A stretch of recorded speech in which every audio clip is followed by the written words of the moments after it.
Kung meron mang magpapakalat ng fake news sa Pilipinas, walang iba yan kung hindi ang mga politiko sa Pilipinas. Unahin na natin ang ating Pangulong si Marcos.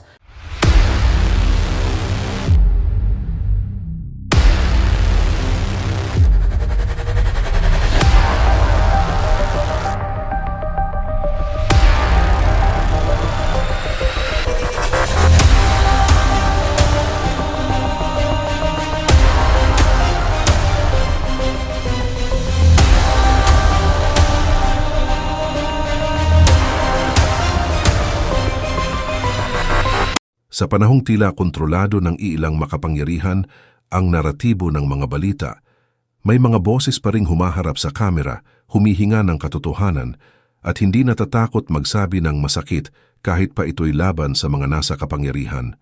Isa na rito si Byron Cristobal, o mas kilala ng marami bilang Banatbay. Sa programang Manindigan sa harap ng mga opisyal ng gobyerno at ng publiko, matapang niyang sinabi, kung meron mang tunay na nagpapakalat ng fake news sa Pilipinas, ito ay ang mga politiko mismo.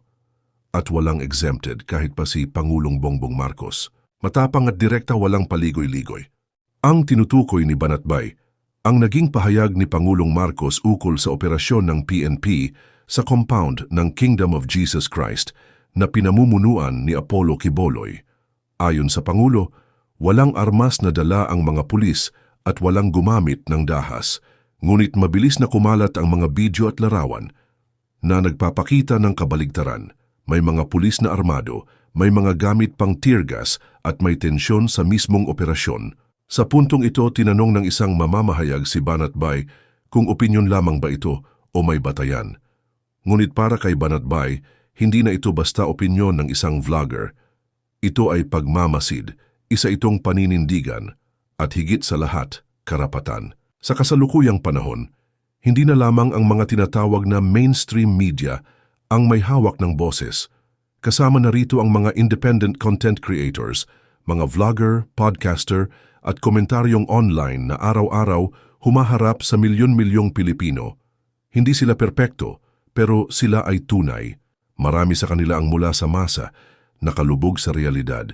Hindi sinusunod ang dikta ng partido o interes ng iilang tao sa itaas, at kapag sila ay nagsalita, ito'y base sa nararamdaman ng karaniwang Pilipino, hindi mula sa script na inaprubahan ng press secretary. Kaya ang tanong, bakit tila mas mabilis na kinukwestiyon ang mga opinyon ng mga vlogger kaysa sa mga pahayag ng mismong mga nasa poder?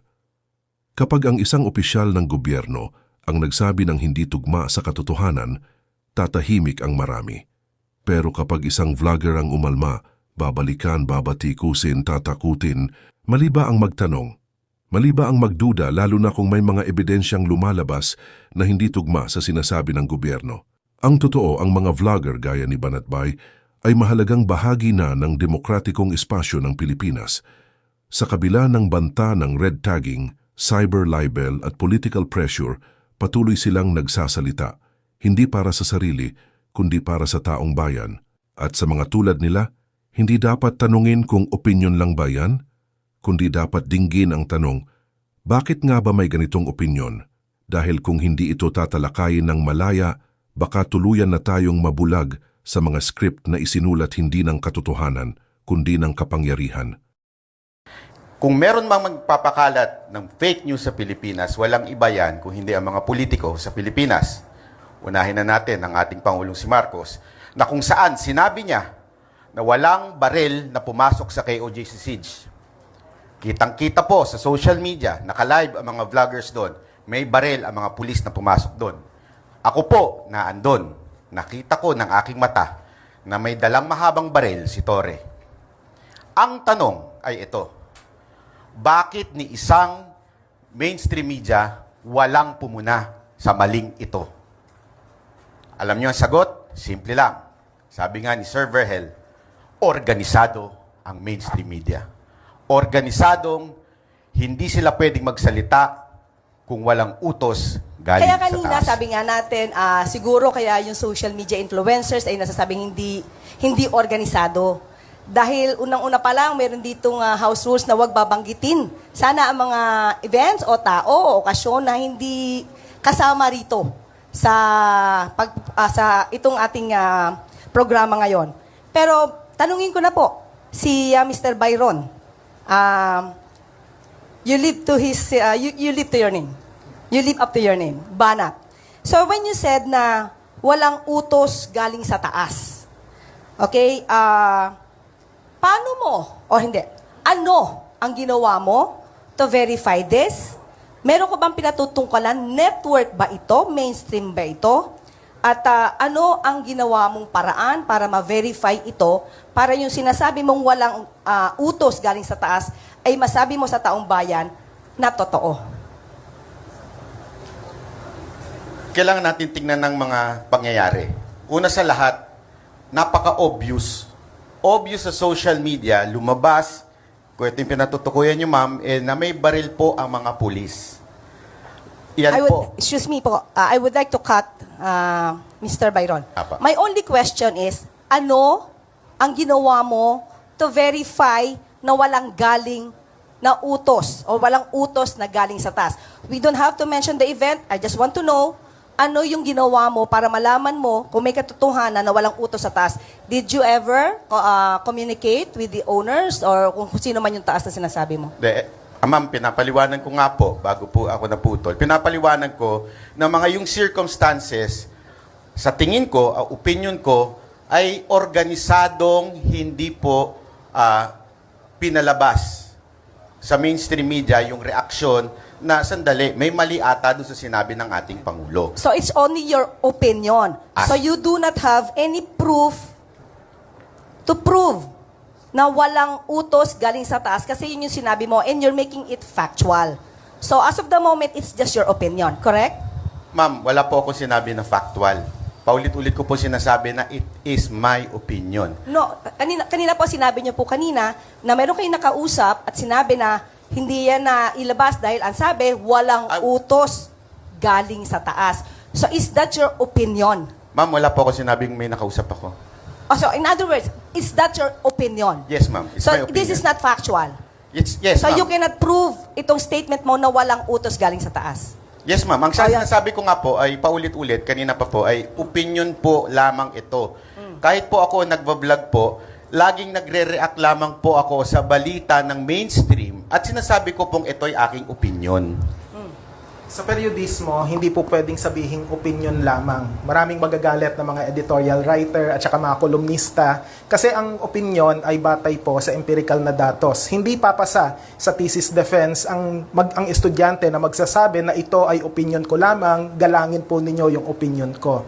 Maling-mali po na ang datos ay isasantabi para lang maglahad ng opinion para makapag-chase ng clout at makapag-chase ng viewers. Salamat! Pero ang tanong ko po, ibig po bang sabihin nun, bawal na magbigay ng opinion sa social media? Hindi bawal pero mali. Mali ang magbigay ng opinion? Kung hindi batay sa datos. Ganon kasimple. Mali. Ganon siya kamali. Kasi maraming malalasong isipan kapag ang opinion ay hindi batay sa katotohanan. Hindi bawal, mali. Ituloy ko lang sa opinion po. Kasi lagi po nating mukhang nagkakalabo tayo sa issue ng ang dapat ba ang social media ay maghatid ng news o opinion? Paulit-ulit naman po sinasabi na ang social media ay isa lamang pong opinion. Na, tulad ng sinabi ni Sir, mali daw. Hindi po mali ang opinion. Bakit? Kung halimbawa, sabihin ko na mas masarap ang pakwan kesa sa saging, opinion ko ito. Hindi mo pwedeng sabihin mali. Kung mas masarap sa kanya ang saging, hindi ko pwedeng sabihin sa kanya, mali yan. Kasi nga, opinion po yun. Sa social media, ganun din po. Meron lamang po kaming opinion at reaksyon sa mga nangyayaring news. At mula naman kay Associate Professor Danilo Arao. Team kasinungalingan o team katotohanan? Siyempre, katotohanan. May malinaw na pinapanigan ang periodismo at iba pang alagad ng media. Patuloy tayong magmulat, maglingkod at makibaka para makamtan ang ninanais nating makabuluhang pagbabago. Ang retorika ng di umanong bagong Pilipinas ay dapat suriin din sa konteksto ng lumang kaayusang hindi naman nababago at hindi mababago hanggat may pansariling interes na itinataguyod ang mga nasa kapangyarihan. Periodista man o hindi, huwag tayong maging kasabwat ng mga nagnanais ng kasamaan at kadiliman. Huwag magsinungaling, Huwag abusuhin ang kapangyarihan ng media sa paghuhubog ng opinyong pampubliko. Ngayong halalan, ang makabuluhang boto ay hindi para sa mga sinungaling at magnanakaw, kundi para sa mga nagtataguyod ng katotohanan at katarungan. Kontradayang gabi sa ating lahat, maliban sa fake news peddlers at mga mandaraya. Salamat po. Maraming salamat, Ginoong Araw. Pakinggan naman natin si Banat Bay. Ang nakakapagtaka lang dun sa buong topic kanina, ang dami nilang sinabi patungkol kay Lee Kuan Yew. Pero yung mismong sinabi ni Lee Kuan Yew ay hindi sila nagbigay ng argumento. So yun ang hindi ko maintindihan hanggang sa na-realize ko na ganun po talaga pala ang personality nila. Bakit? Kasi nilalahat po nila ang vloggers at influencer na tila mga hindi profesional o di kaya lagi nagpapakalat ng fake news. Ulitin ko, wag po natin i-generalize ito. Dahil meron namang vloggers na matino, meron din namang mainstream media na nagpapakalat din ng fake news. So, sana po wag natin i-generalize ang salitang fake news o yung salitang bayaran. Salamat po.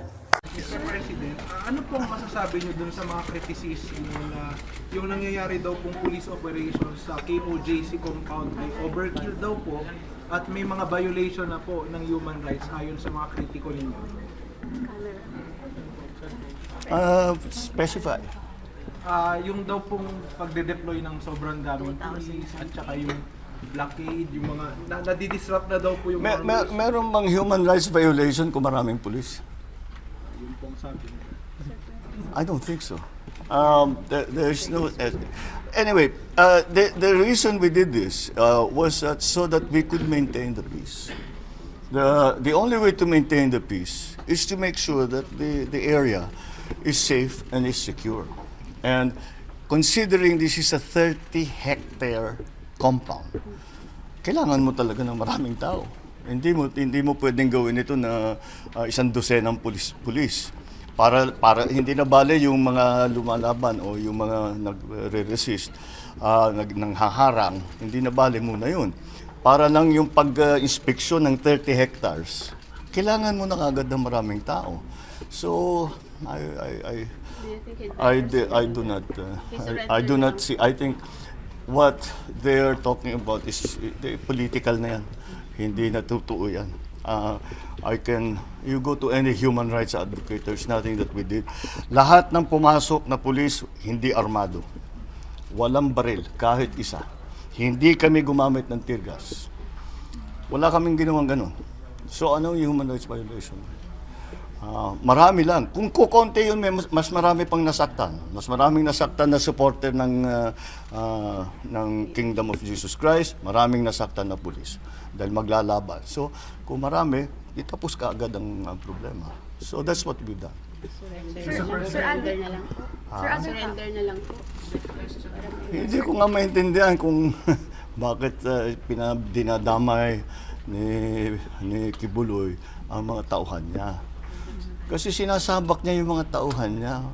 Wala namang kasalanan yung mga yan. They just believe they're looking for an answer, a value system, and they think they have found it with Kibuloy. But they did not sign up to be in the front line of this kind of thing that's happening now, that they will protect him from arrest, even when he has cases filed against him, not only here in the Philippines, but also in the United States. So, I suppose I can understand their disagreement with us, even anger. But what all that the police are doing is enforcing the warrant of arrest against Apollo Kibuloy. Sir, on That's all they're doing.